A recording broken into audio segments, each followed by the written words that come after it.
Plusieurs lignes de la parole mènent à une seule ligne, celle de la vérité éternelle.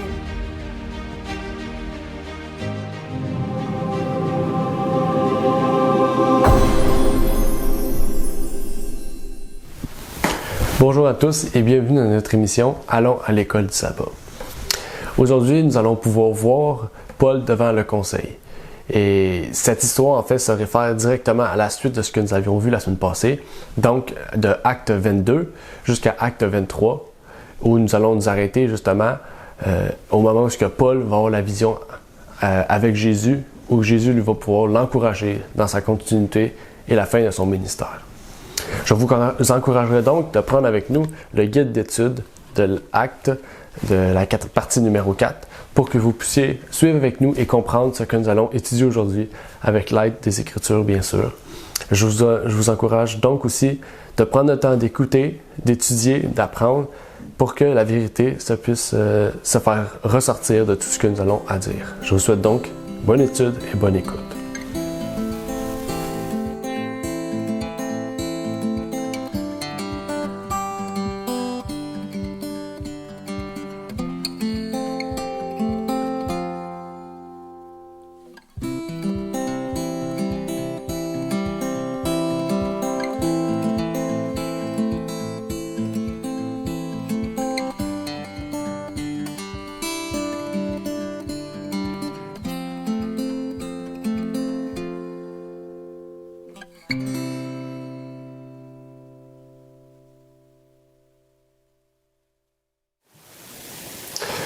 Bonjour à tous et bienvenue à notre émission Allons à l'école du sabbat. Vous avez pu voir dans l'introduction que nous allons voir aujourd'hui la leçon numéro 4. Et maintenant, Paul va être devant le conseil. Je vous encouragerai à prendre la leçon avec nous dans la leçon numéro 4, où que vous pourriez sûrement suivre et apprendre davantage dans cette leçon. Et aujourd'hui, je serai avec notre invité puisque nous faisons maintenant une rotation d'invités avec les mêmes invités que nous pouvons retrouver à l'habituel pour que nous puissions voir justement différentes opinions, différentes personnes qui voient peut-être différemment la Bible pour arriver justement à un point de vérité. Donc aujourd'hui, je serai avec Aravna. Bonjour. Et avant de la laisser prier, comme on fait à chaque leçon, j'aimerais vous inviter à poser des questions. C'est quelque chose qu'on encourage fortement à chaque leçon. Et nous allons continuer à procéder de même puisque c'est quelque chose d'important. Les questions, c'est ce qui nous permettra justement d'arriver à une meilleure connaissance, d'arriver à la vérité.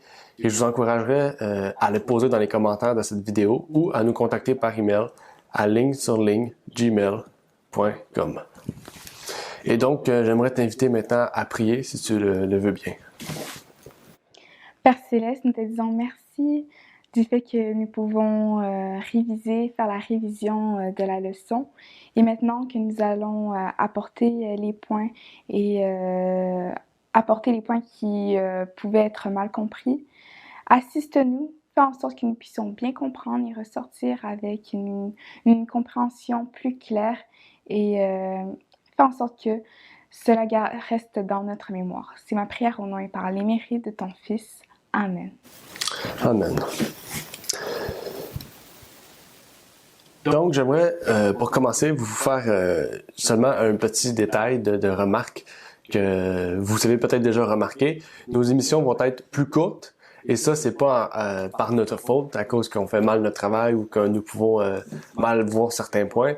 Mais on remarque vraiment que cette leçon-ci touche plus particulièrement le parcours de Paul à travers son ministère devant les magistrats. Donc, c'est plus difficile d'appliquer cela à certains points de notre époque et de pouvoir voir aussi des choses intéressantes par le témoignage de Paul.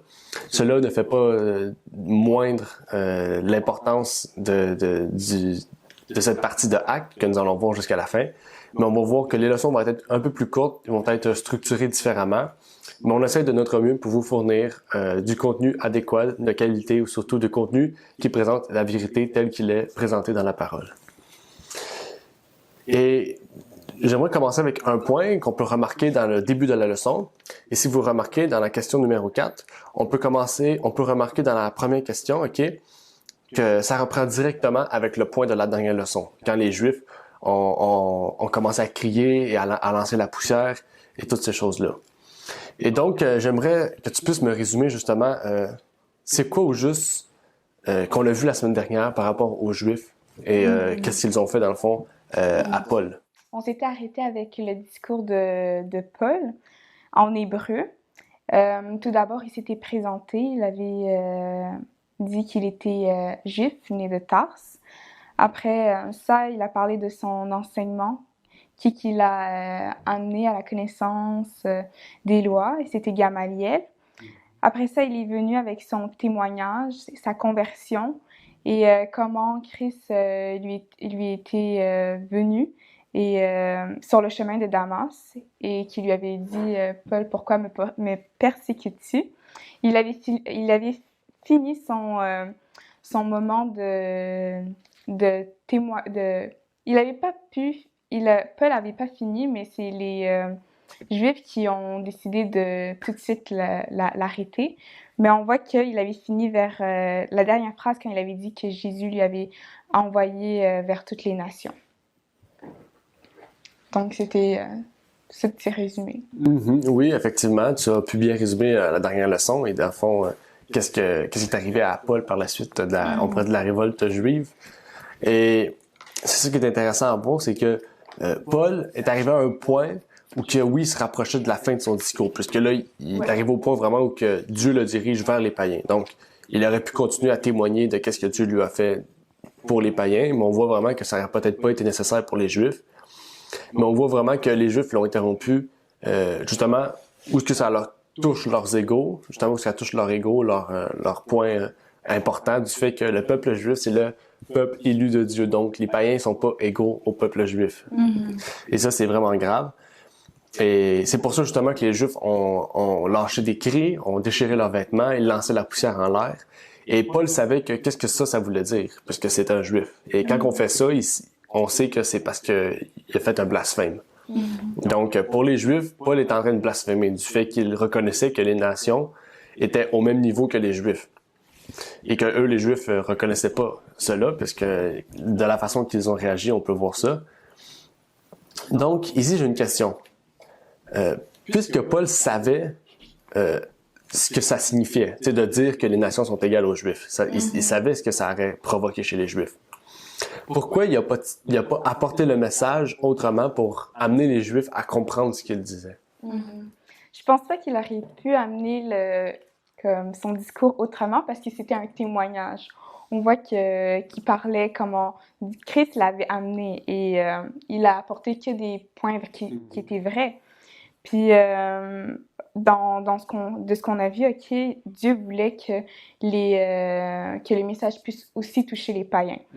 Puis avec le discours de Paul, Dieu voulait que le message soit prêché aux païens, aux autres nations. Et par contre, le message avait été prêché aux Juifs, mais ils l'ont refusé avec la lapidation d'Étienne. Ils n'ont pas... Et les Juifs, eux, comme ils n'ont pas pu supporter et entendre qu'ils étaient sur le même point d'égalité, comme tu as dit, avec les autres nations. Donc, on voyait que c'était un peu par orgueil qui se sont amenés à être frustrés contre Paul. Mais sinon, c'était la seule façon, je pense, que Paul pouvait amener et leur expliquer comment Christ lui avait appelé. Oui, effectivement. T'as amené un bon point.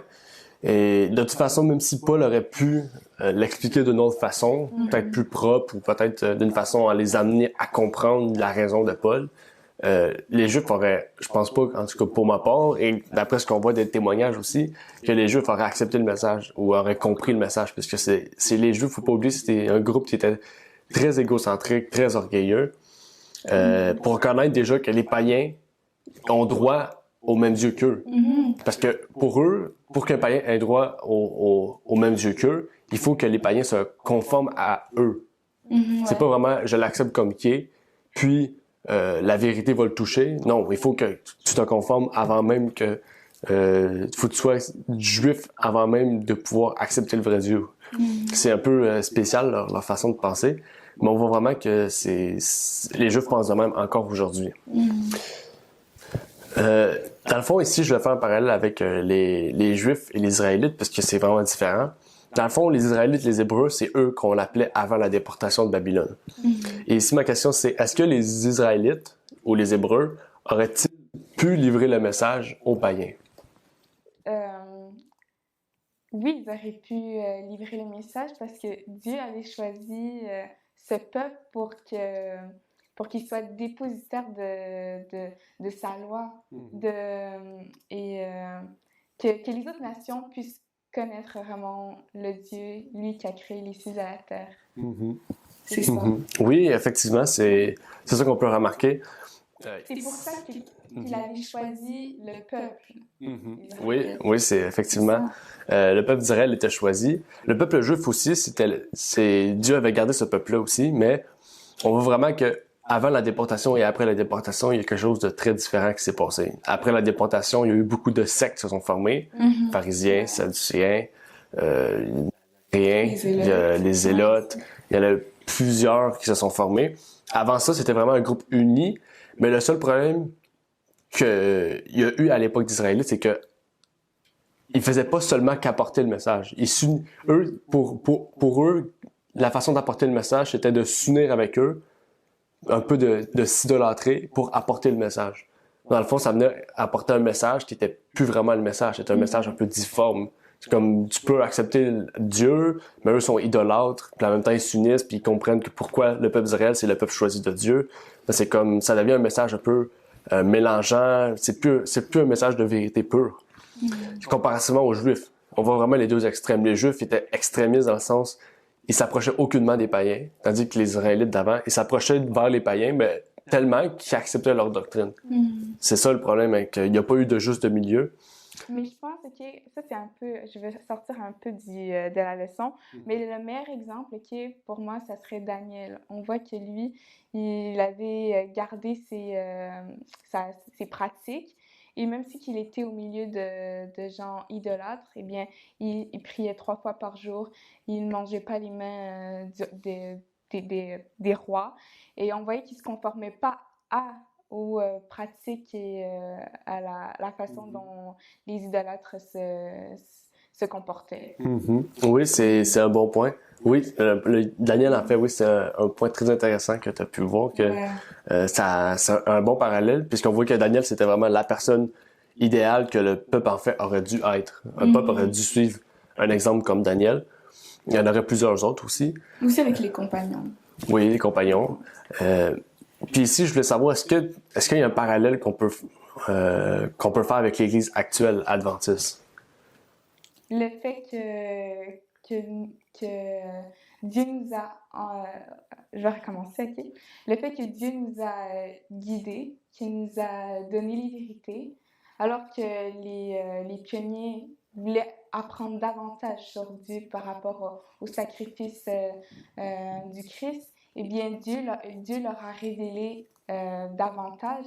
Et cela fait de nous des dépositaires de toutes ces belles vérités. Et nous devons, à notre tour, apporter le message aux personnes qui ont soif d'entendre la parole de Dieu. Oui, effectivement, c'est un bon point. Et surtout, qu'est-ce qu'on voit, c'est que l'Église actuelle a réagi pareil que les Israélites.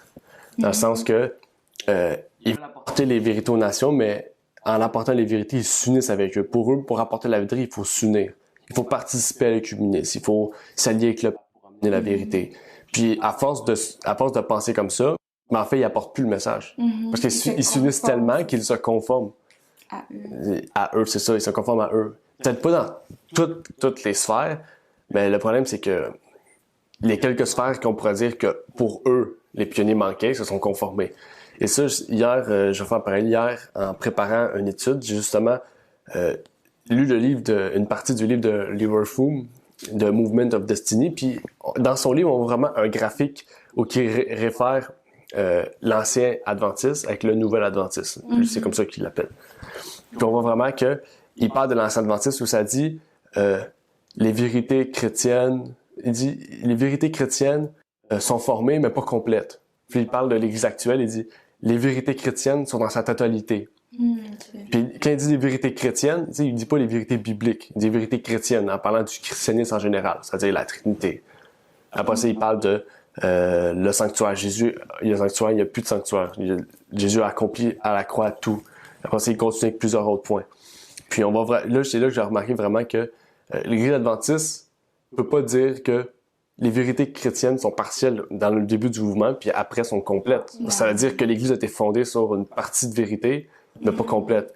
Ça veut dire aussi que comme Ellen White, elle avait cité dans un de ses livres, elle avait dit qu'il ne faut pas oublier la façon dont Dieu les avait conduits durant les 50 premières années de quand ils ont commencé à chercher à comme apprendre les vérités.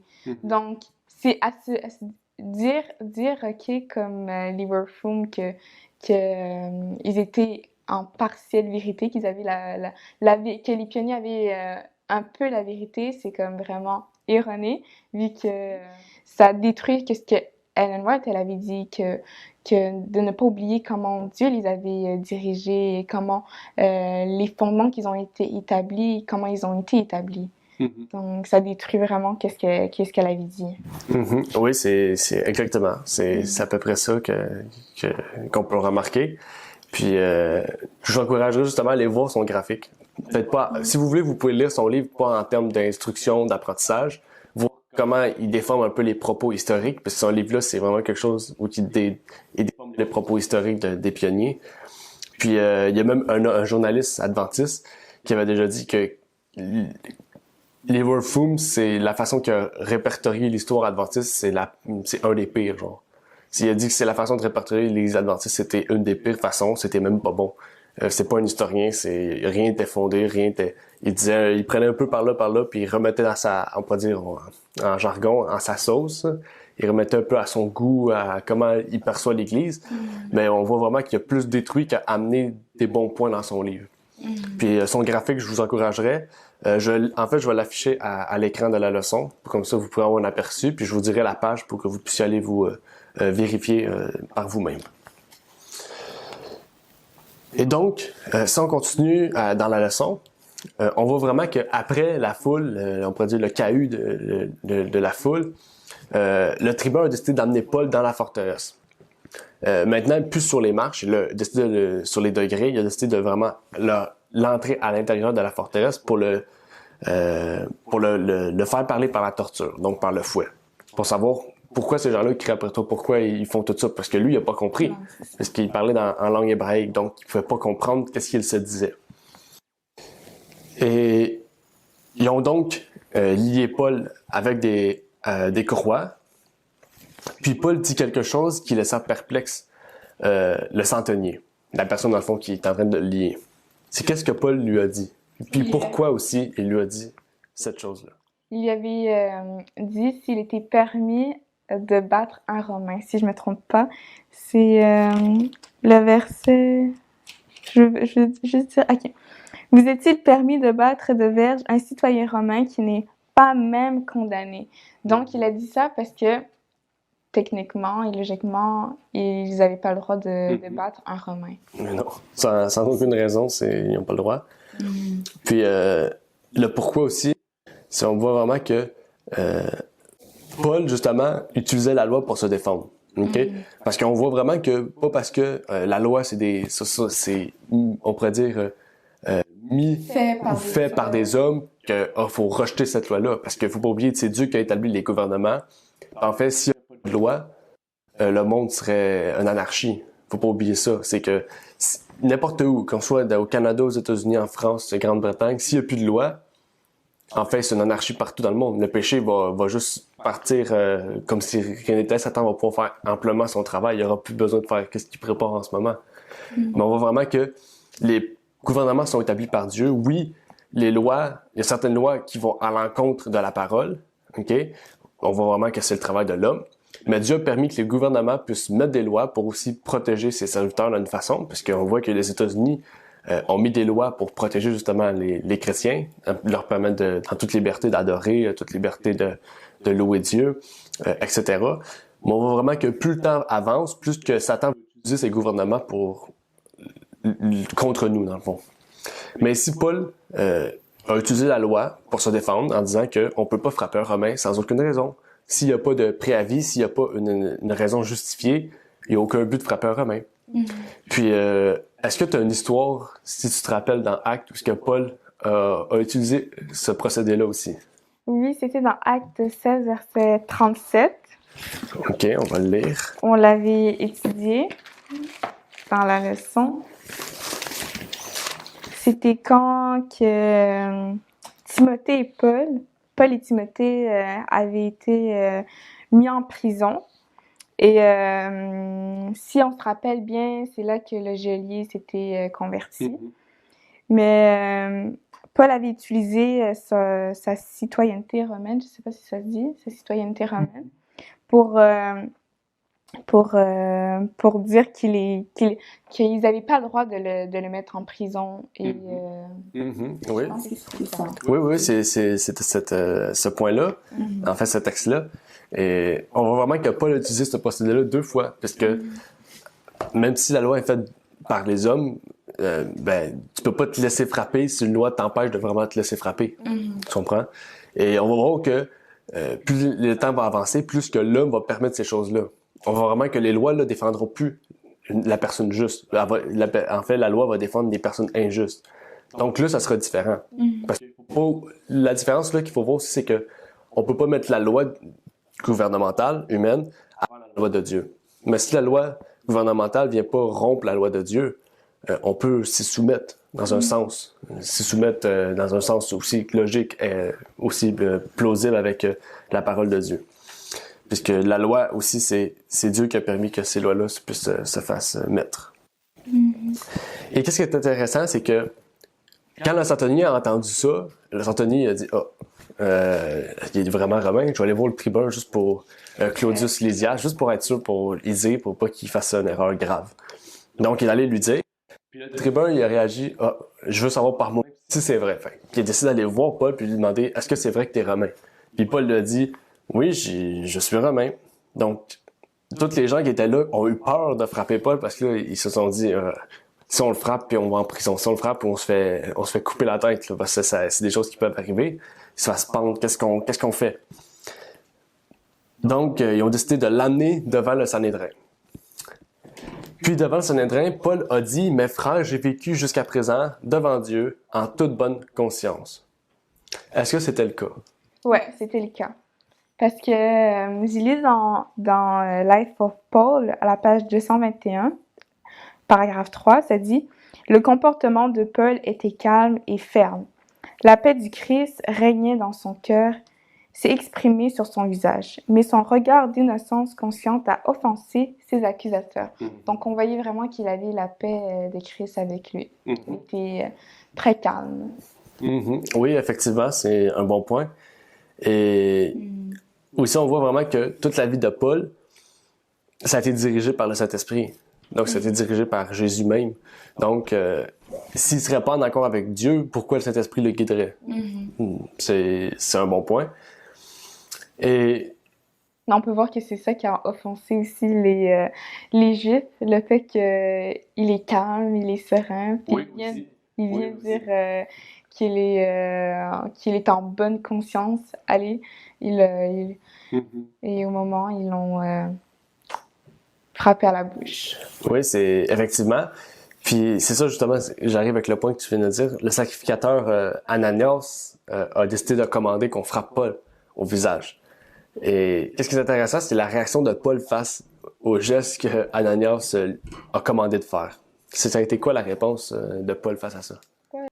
Ok, on a vu que Paul avait dit, Paul a insulté le sacrificateur en lui disant Dieu te frappera, muraille blanchie, tu es assis pour me venger selon la loi, et tu violes la loi en ordonnant qu'on me frappe.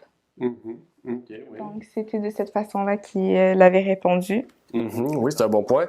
Mais qu'est-ce qui est intéressant, tu as dit insulter, mais ici, on voit que ça dit ici que Paul prononçait une dénonciation prophétique. Donc, c'était pas vraiment une insulte, mais on voit vraiment que c'était une dénonciation prophétique. Et ça, on a vu la même chose avec Jésus. Ouais.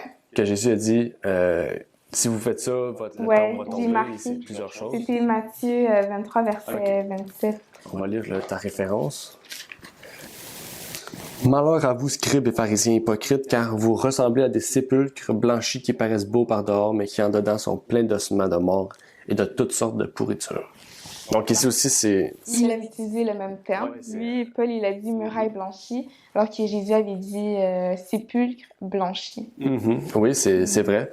Et en plus de ça, on voit vraiment que dans les deux cas, c'est une dénonciation prophétique. C'est moi, c'est pas une insulte parce que ça aurait été une insulte, ça aurait été différent. Ouais.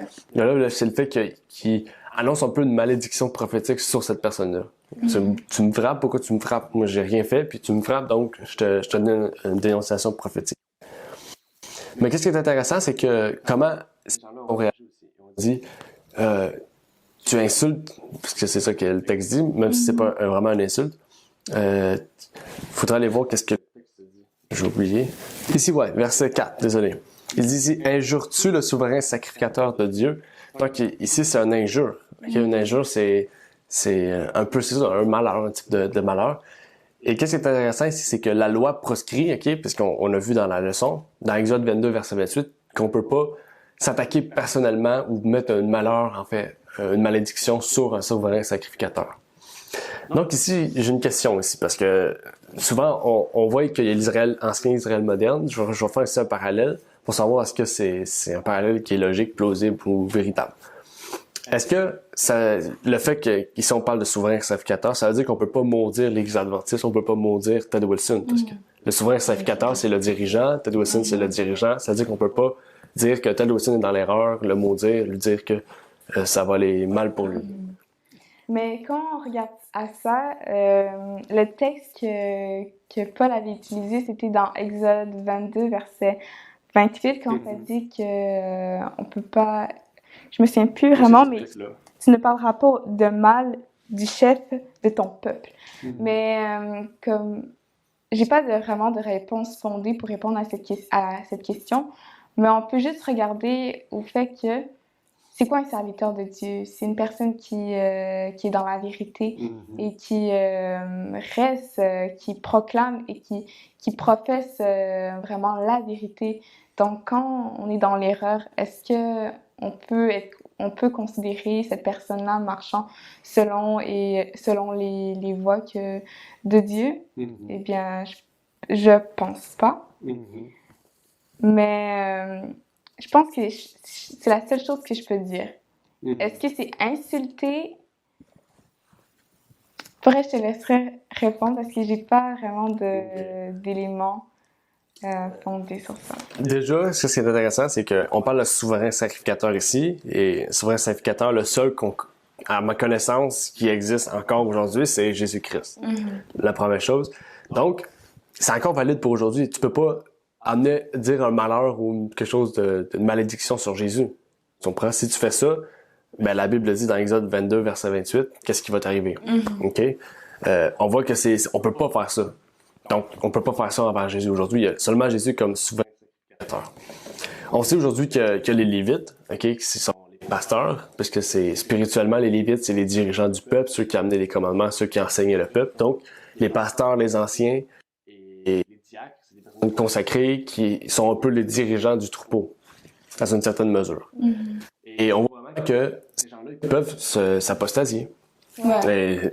La même chose arrive aujourd'hui. Si l'Église adventiste, si le peuple Israël s'est apostasié, que les Lévites sont apostasiés avec l'Église, ne se sont pas détachés, bien, ils tombent dans Babylone. Ils sont tous en tort, ils tombent tous dans le péché. Donc, Ted Wilson, c'est pas un souverain sacrificateur. Oui, c'est un pasteur, donc c'est un Lévite spirituel, mais si c'est un Lévite spirituel corrompu par son alliance avec Babylone, il devient pécheur, il devient pas pécheur, mais il fait un péché grave puisqu'il s'allie avec Satan dans le fond. Donc c'est ça aussi que je pourrais apporter en lien. Ouais, ça c'est une bonne réponse que tu as dit. Puis c'est aussi comme quand on vient, admettons, pour le reprendre, comme ils vont peut-être prendre ça comme des insultes, comme des reproches, mais quand c'est la vérité, qu'on on peut rien faire contre ça. Donc, c'est ça que je voulais dire pour appuyer qu'est-ce que tu avais dit. Oui, effectivement. Et ici, j'ai une autre question, en lien encore avec le texte. Quand Paul demanda pardon pour le fait d'avoir injurié le souverain sacrificateur, est-ce que cela, ça voulait dire ou rendre Paul encore sous la loi, ou le rendait-il faible face à la puissance des hommes? C'est ça mes deux questions. Est-ce que ça voulait dire que Paul était soumis à la loi, parce que c'est une partie de la loi, ou est-ce que ça voulait dire qu'il était faible face à la puissance du souverain sacrificateur? Il était trop autoritaire, donc il s'est soumis. Est-ce que c'est ça que ça voulait dire? Moi, je dirais qu'on voit plutôt la réponse de Paul comme un geste de politesse. Parce que on peut voir dans Hébreux 8, verset 1er. OK, il est dit: le point capital de ce qui vient d'être dit, c'est que nous avons un tel souverain sacrificateur qui est assis à la droite du trône de la majesté divine dans les cieux. Et avec ce verset-là, on peut voir que on parle de Christ. Et ce que je voulais apporter, c'est que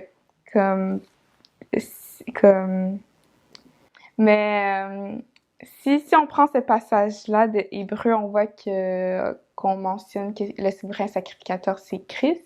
Donc, Paul avait vraiment compris que le souverain sacrificateur, eh bien, c'était Jésus-Christ. S'il avait voulu s'excuser au souverain sacrificateur, c'était par politesse. C'est la façon que je le vois. OK, ouais. Et ça montre aussi que oui, Paul avait un certain respect pour la loi. OK? Il respectait la loi aussi dans un sens où que la loi ne venait pas détruire l'Évangile. Ouais. On voit que s'il aurait procédé encore au sacrifice, ça aurait détruit l'Évangile. Donc, il faisait plus de sacrifice. Donc, pour nous aussi, c'est un peu ça. On voit vraiment qu'on doit aussi avoir un certain respect pour la loi. On voit vraiment que on pourrait parler de plusieurs choses. On pourrait voir que la loi, Lévitique parle on peut pas voir la nudité d'une personne ou d'une autre. On peut pas aller vers une femme qui est dans ses règles, etc., etc. Toutes ces lois-là ne se réfèrent pas aux 10 commandements. Fait que ça veut dire que tout ce qui est externe et légal à cette heure, ben ça serait illogique. On voit vraiment que les lois cérémonielles, dans une certaine mesure, sont encore valides aujourd'hui, ou qu'on voit vraiment que la peine qui était soumise à ces lois-là, ça, sont plus valides. On voit vraiment que quelqu'un qui voit la nudité de son frère, souvent, on pouvait le tuer, on pouvait l'envoyer dehors en Israël, il devait tuer un agneau, ces lois-là sont plus valides. Mais on voit vraiment que, comment je pourrais l'expliquer facilement, c'est que, qu'est-ce que Dieu avait prescrit par les lois cérémonielles, OK, à ne pas faire, selon un chrétien, c'est quelque chose de logique. De pas voir la nudité de son frère, c'est quelque chose de logique. Il ne va pas la voir. De sa sœur, il ne faut pas la voir. De sa mère, son père, etc. C'est quelque chose, en tant que chrétien, qui est logique. Pourtant, les 10 commandements n'en parlent pas. C'est dans la loi cérémonielle. C'est dans ce sens-là que je veux dire que c'est valide. On parle pas ici de les proscriptions qui sont marquées dans les lois cérémonielles. Ça, c'est plus valide. Et si on continue, on voit vraiment que Paul perçoit que le Sanhédrin est divisé en deux clans. Puisque Paul, lui, en même temps qu'il parle, il prend conscience que, il y a des pharisiens et des sadducéens. Là, on va voir si c'est vraiment dit, je vais prendre ma chance ici, on va créer du trouble parce que c'est deux clans inverses, deux sectes inverses, on va créer du trouble. On va voir si c'est vraiment comme ça que Paul avait pensé qu'il fallait faire. Mais avant, j'aimerais ici voir qu'est-ce que les Sadducéens et que les pharisiens croyaient. Qu'est-ce qui les distinguait en fait, chacun de l'autre? Les pharisiens, eux, croyaient aux anges et à la résurrection, alors que les Sadducéens ne croyaient pas. Puis, en faisant la leçon, j'ai pensé à ça, je me suis dit, comment ça se fait qu'il y avait autant de divergences? Dans l'Ancien Testament, on voit que Lot avait été averti par 3 anges et que les parents de Samson, ils avaient été avertis par un ange. Donc, comment est-ce que les Sadducéens pouvaient ne pas croire aux anges? J'ai pensé à ça, je me suis dit, est-ce que c'est par manque de connaissances, manque d'études ou il lisait pas vraiment la Bible. Mais j'ai trouvé que c'était quand même grave de lire ça, de voir la différence. Oui, c'est totalement vrai. C'est que c'est assez spécial de voir que des Juifs ont des croyances différentes, pourtant ils ont la même Bible. C'est ça. On pourrait voir la même chose en tant que chrétien. Il y a une seule Bible, mais pourtant chaque chrétien croit la même chose. Pourtant, il y a des choses plausibles, il y a des chrétiens qui sont polygames. Pourtant, Dieu dit « Vous serez mariés d'une seule femme et d'un seul mari ». Pourtant, les Mormons acceptent la polygamie. On pourrait parler des témoins de Jéhovah qui reconnaissent la divinité de Jésus à partir de son baptême. Pourtant, on voit que le oint, dès sa naissance, était quelqu'un déjà choisi par Dieu. Puis même avant sa naissance, depuis son engendrement, c'était quelqu'un qui était choisi de Dieu. C'était l'homme, Jésus, c'était la personne la plus élevée après Dieu. Puisque Dieu l'a souverainement élevé au-dessus de tout nom, de toute personne. Donc oui, on voit vraiment que les témoins de Jéhovah croient à différentes choses. On pourrait parler avec les évangélistes, les baptistes, les pentecôtistes. C'est vrai. On voit vraiment que les Juifs, c'est la même chose. Mais c'est tellement vrai, hein? Parce que quand on réalise ça, Dieu dit qu'il a envoyé son Fils unique mourir pour chacun d'entre nous.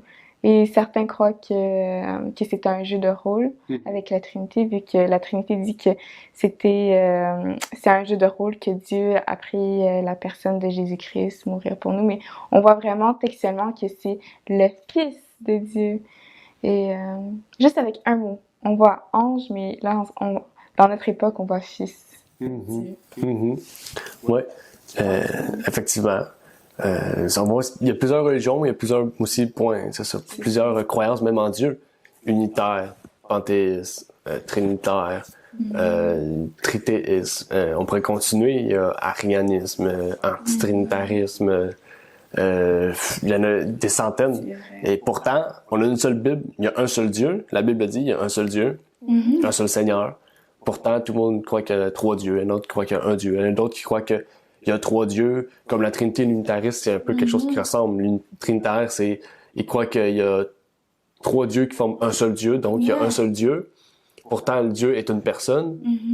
Et unitaire, il croit aussi qu'il y a 3 dieux en une personne, mais Dieu est pas une personne, Dieu est un esprit qui prend l'apparence d'une personne, soit du Père, du Fils ou du Saint-Esprit. Donc, c'est même des croyances qui se ressemblent. Donc, ils prennent les mots de la Bible de façon métaphorique, en les ajustant à eux. Hélas. Ouais, hélas. Et qu'est-ce qu'on voit ici là-dedans, c'est que les hommes ont décidé de mettre leur orgueil, de mettre leur tradition avant la parole, la vérité biblique. Parce que les Juifs, on peut pas dire que les Juifs connaissaient pas l'Ancien Testament. Parce que les Juifs, c'est qu'est-ce qui les intéressait de plus, c'était leur histoire. Donc, s'ils s'intéressaient de plus à leur histoire, ils devaient connaître que des anges ont apparu à Job. Que Moïse a parlé avec un buisson ardent. S'il parle avec un buisson ardent, c'est parce qu'il y a quelque chose qui parle avec. C'est pas le buisson qui a commencé à parler, c'est Jésus qui était à travers, qui parlait avec Moïse. On pourrait voir Daniel parler à l'ange Gabriel. Il y a pourtant, comme tu as dit, hélas, on va pas continuer sur ce sujet-là. Et donc, on va revenir à la leçon. Qu'est-ce qui est intéressant, c'est qu'on voit que Paul a commencé ici. Il a commencé à chercher le trouble. Et il a dit, je suis pharisien. Donc, les pharisiens ont dit, pas les pharisiens, on va essayer de le mettre de notre côté. On va essayer de prendre pour nous. Puis, qu'est-ce qui est arrivé, c'est que ça a déclenché une division et une discorde. Parce que les pharisiens ont commencé à dire, on voit aucun tort dans ce qu'il a dit. Pourquoi il y aurait un tort? Ça se peut qu'un ange ou un esprit lui a parlé, mais autant les Sadducéens étaient comme non, il n'y a pas d'ange, pas d'esprit, ça n'existe pas. Donc il a commencé à avoir un trouble, une discorde entre les Sadducéens et les pharisiens, puis à un tel point que le tribun a eu peur pour la vie de Paul, pour te dire qu'il y a vraiment une discorde, une chicane. Là. C'était plus seulement se parler, là. C'était peut-être même face à face à l'opposition physique, peut-être, je sais pas. Mais on voit que le tribun a décidé de retirer Paul. Et ici, ma question, parce que c'est quand même assez spécial, Paul ne cherchait-il pas le trouble en faisant cela? Est-ce que c'était bien ce qu'il a fait? Ou il cherchait le trouble? Il l'a bien fait. Il l'a bien fait parce que dans Acte 23, verset... Oui, c'est ça, dans Acte 23, verset 11, on voit que l'année suivante, Le Seigneur apparut à Paul et dit, « Prends courage, car de même que tu as rendu témoignage de moi dans Jérusalem, il faut aussi que tu rendes témoignage dans Rome. » Et aussi dans l'esprit de prophétie que j'avais pris en note, si je me souviens bien, ça dit, « Plus tard, tandis qu'il repassait les événements douloureux de la journée, l'apôtre se demandait si Dieu avait approuvé sa conduite.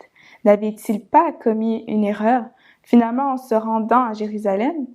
N'est-ce pas par son désir intense de s'entendre avec ses frères qu'il avait provoqué ce malheur? » On voit qu'il avait fait un examen de soi. Il s'est demandé est-ce qu'il avait bien fait.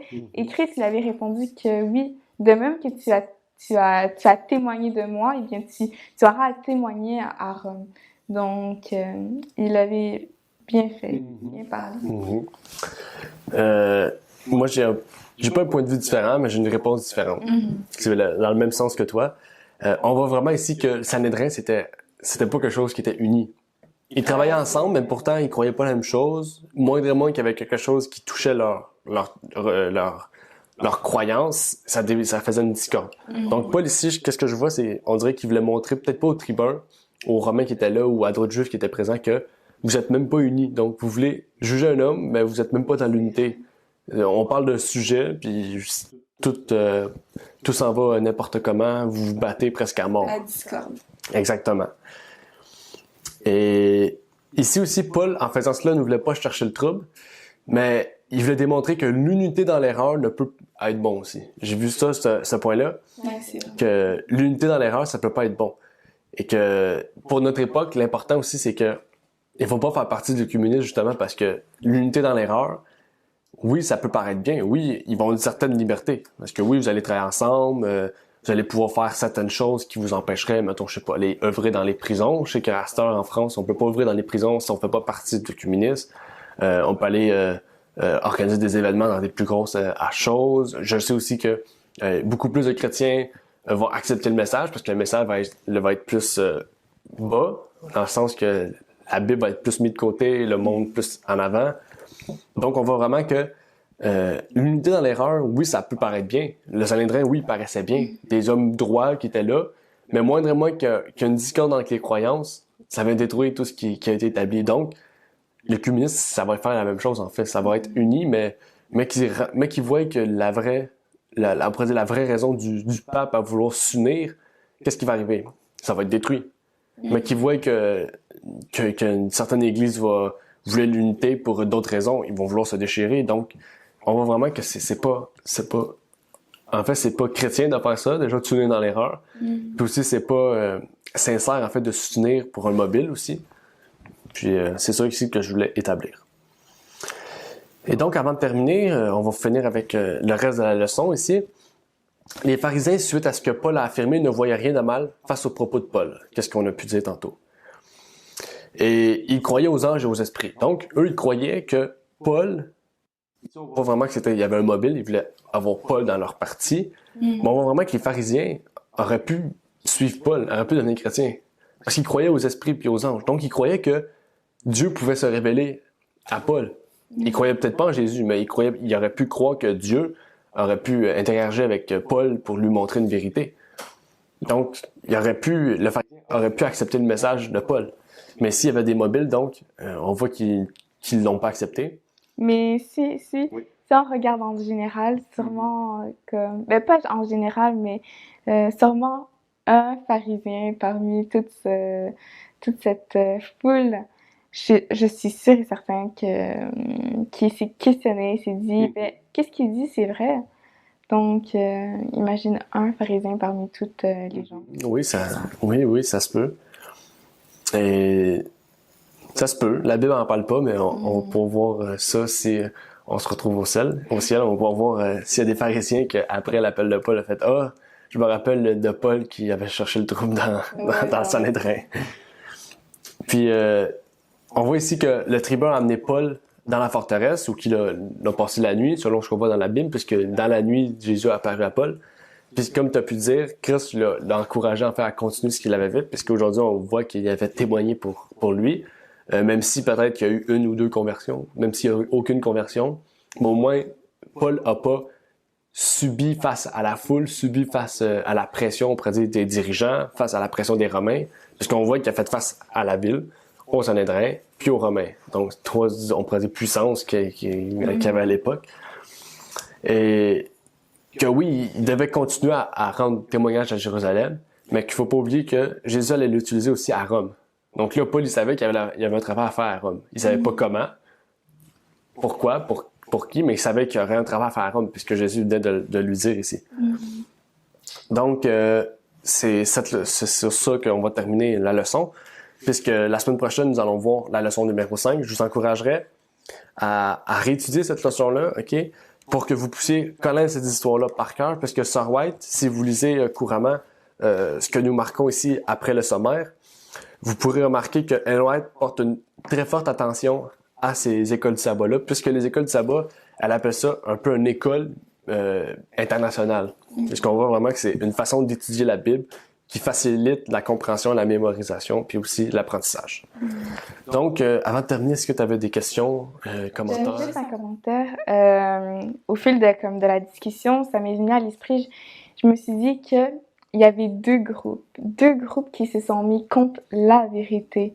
Donc, même s'ils avaient pas les mêmes croyances, même s'ils portaient pas les mêmes points dans les mêmes idées, eh bien ils se sont mis ensemble pour faire face et contrer à la vérité.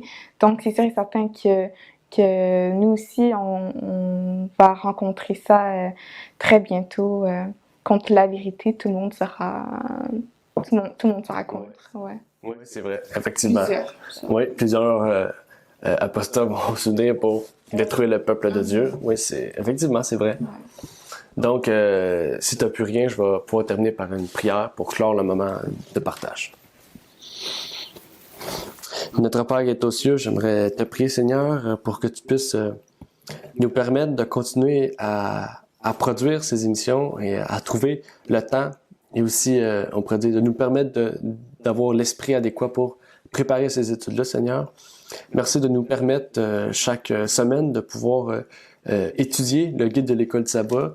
Tu nous as permis, Seigneur, de pouvoir traduire et de pouvoir permettre aux gens aussi de pouvoir étudier la Bible, Seigneur, par une façon diligente, Seigneur. Donc, continue à bénir tout ce qui se fera, Seigneur, pour ces personnes-là, au cours de cette semaine, au cours de leur vie, Seigneur, et que tu puisses bénir aussi le moment d'école du sabbat pour que nous puissions nous rappeler de ces histoires-là, Seigneur, car surtout le livre des Actes, c'est un livre très important pour notre époque, un livre, en fait, qui se ressemble beaucoup, qui va beaucoup ressembler à ce que nous allons devoir vivre vers la fin des temps, ce qui est très bientôt.